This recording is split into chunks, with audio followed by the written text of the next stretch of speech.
街を彩る光、響き渡る鐘の音。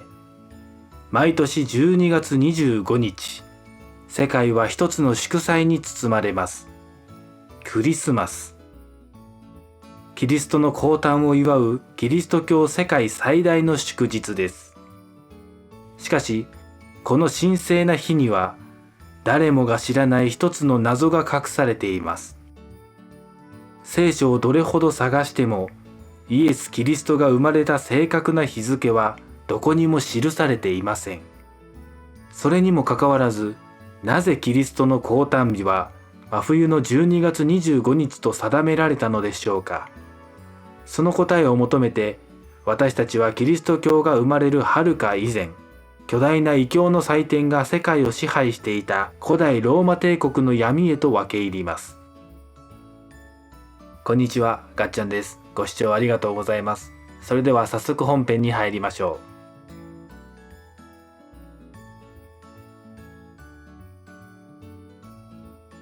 う。紀元1世紀、ユダヤの地でイエスが誕生しました。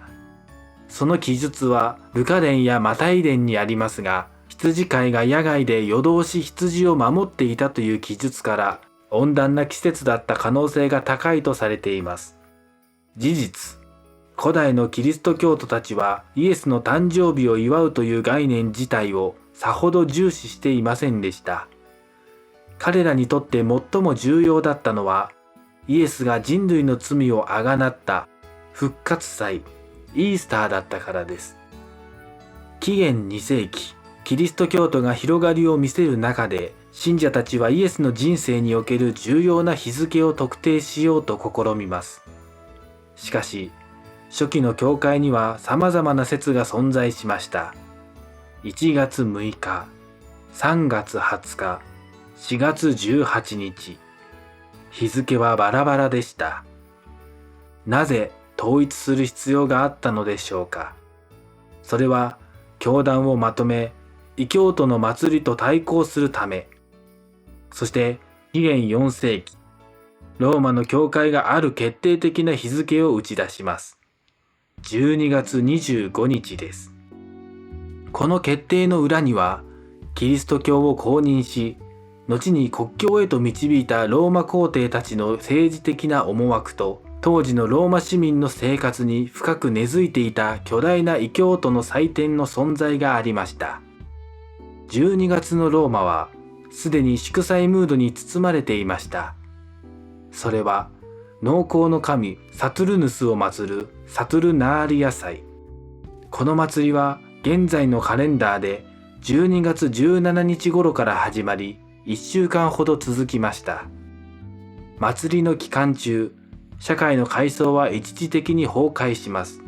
奴隷は主人と同じテーブルで食事をし、主人から奉仕を受けました。街は飾り付けられ、人々は贈り物を交換し合い、大いに騒ぎました。まるで現代のクリスマスのような祝祭の原型がそこにはあったのです。キリスト教がローマに広まるにつれ、信者たちはこの魅力的で巨大な祝祭と自らの信仰をどのように共存させるかという課題に直面しました。異教の祭りを完全に禁止することは民衆の激しい反発を招きかねません。そこで教会の指導者たちはある大胆な戦略を考えます。それは異教の祭りの日付をキリスト教の最も重要な記念日に上書きすることでした。そしてそのターゲットはもう一つのより神聖な祭典でした。毎年12月25日。これは古代ローマにおいて太陽が最も力を失い、再び勢いを取り戻す冬至の直後にあたる日付とみなされていました。そしてこの日に祝われていたのがソル・インビクトゥス、すなわち腐敗の太陽の誕生でした。ソル・インビクトゥスは紀元3世紀に皇帝アウレリアヌスによってローマ帝国の公式な神として確立されました。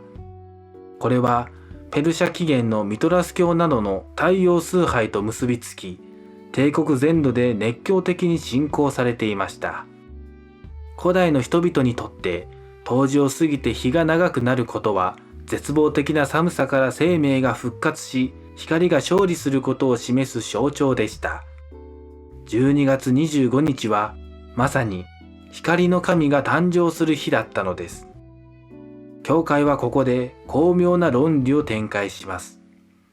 イエス・キリストこそが世界を照らす義の太陽であり、世界の光であると。異教徒が祝う腐敗の太陽の誕生日をキリスト教徒の真の光であるキリストの誕生日に置き換える。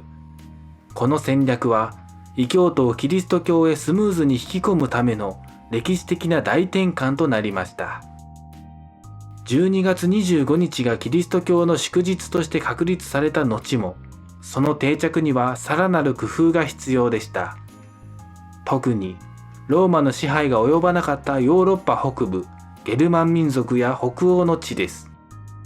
北方民族はやはり当時の頃にユールと呼ばれる大規模な冬の祭典を祝っていました。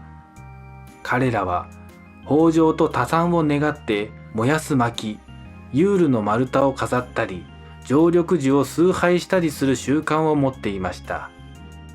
教会はこの北方の古い伝統もまた巧みにキリスト教の祝祭へと吸収していきました。ゲルマン民族が崇拝した常緑樹はやがてクリスマスツリーの原型となり、ユールの祭りで見られた贈り物の習慣も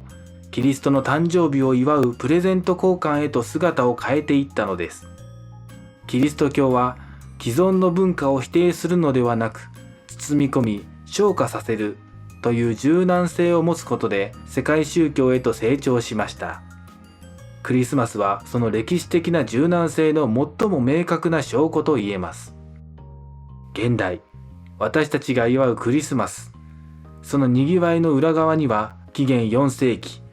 ローマ教会の指導者たちが行った歴史的な決断があります。彼らは異教の太陽神が生まれる日を意図的に世界の光であるキリストの降誕の日へと変えたのです。12月25日は純粋なキリストの誕生日ではなく、異教の太陽崇拝、農耕の祭り、そして北欧の冬至祭、それらすべての歴史と文化が重なり合った日なのです。華やかな装飾、プレゼント交換、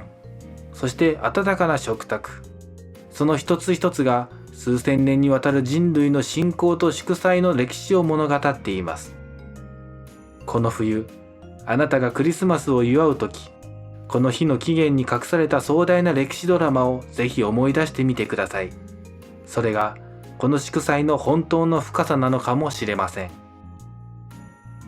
本日の動画は以上となります。ご視聴ありがとうございました。今後も様々な歴史について解説をしていきたいと思いますので、少しでも面白いなと思ってくださった方は、ぜひ高評価、チャンネル登録よろしくお願いします。それでは皆さん、また次回お会いしましょう。がっちゃんでした。